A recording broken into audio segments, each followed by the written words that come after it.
Mr. Ambassador, you say this is not your first trip to Atlanta, but that you've been before. What does Atlanta represent for you? I think that on the face of it, for a South African, Atlanta represents the epicenter of the civil rights struggle, with Martin Luther King being here, but I think that I was astounded when I came here the second time and was exposed to how Atlanta had transformed itself, how it had picked itself up as from an agrarian economy into a high-tech economy, and I began to understand that if Africa and South Africa were to model itself on any city and any county that has achieved economic success, then Atlanta certainly is that place. We think that Atlanta has benefited from South Africa as South Africa being a conduit for the development of the ideas by Gandhi that were then taken up by Martin Luther King as well. Could you explain a little bit your view as to how South Africa became such a crucible for these ideas?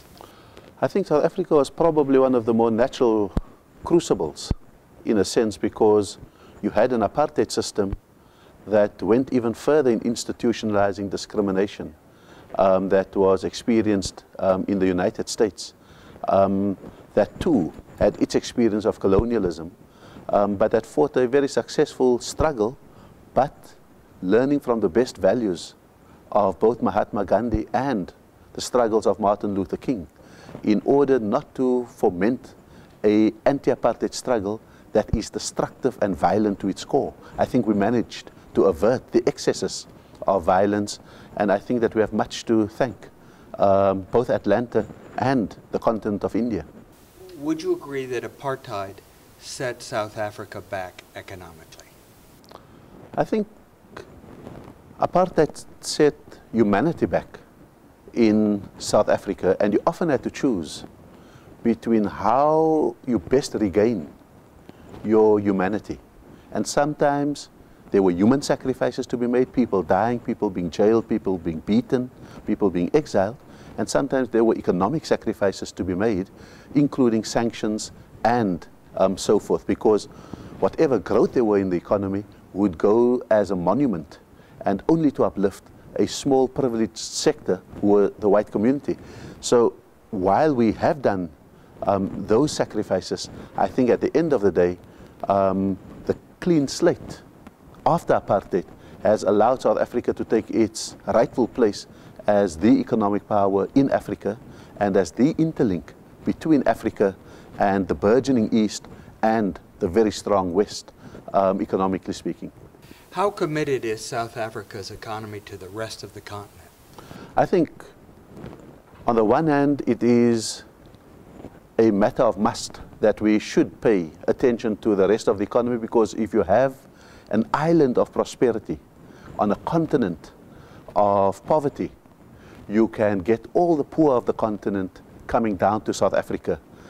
And therefore, South Africa's foreign policy is based explicitly on making sure that there is development through the continent of Africa, so that there's equal development, the equal development of the resources of the continent and its entry into the world market, so that no country has to shed its people in search of islands of prosperity in seas of poverty. What opportunities are there for U.S. business people to become involved in this new era?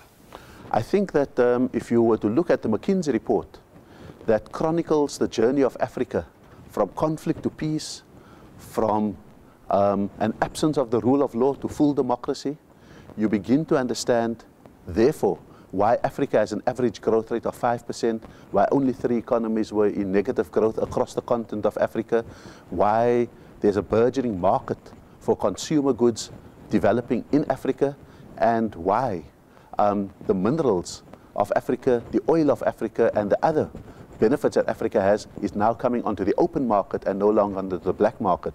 And therefore, I think that if US business people are not going to muster sufficient courage to come and share in those high rates of return on investment, then I think that they would be missing the boat, particularly at a time when the US economy is struggling and needs new sources of income and revenue.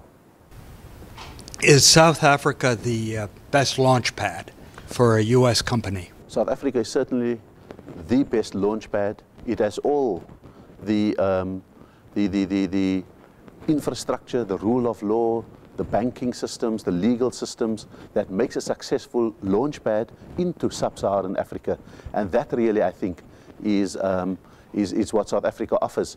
The benefits of Africa will then accrue very significantly to U.S. business people. Could you explain a little bit about your personal experience under apartheid? And I think a lot of Americans misunderstand the system and think that it was only black Africans that were discriminated against, but there was a whole system of racial classification. I was wondering if you could explain that a little bit.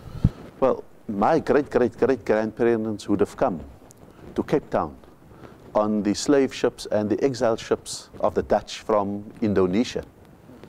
And they were brought in order to work the early Cape economy. And so our history is one of slavery. I think in much the same way, we were third-class and second-class citizens under apartheid despite having a lighter skin. The only privileged were those who were lucky enough to be called whites.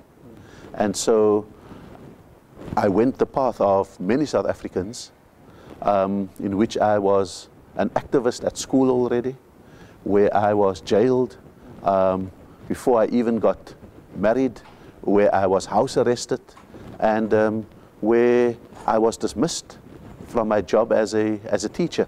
So those are very minor sacrifices in the context of a Nelson Mandela with 27 years and others who were assassinated by the apartheid state. And so I think that my journey has been a relatively easy one, but an absolutely rewarding one. Were you inspired by Helen Suzman? I think that we all were. I think that in a time when all liberation movements' voices were silenced in South Africa, you had a lone voice from Parliament who could say the things that others could not say. And she understood her role and she played it to perfection. And so she articulated some of our dreams, she articulated our frustrations, she intervened when we were looking for missing people, she intervened when we were wondering whether someone was in jail or put to death. And I think that that is the wonderful thing about South Africa, that we can recognize many paths to one goal.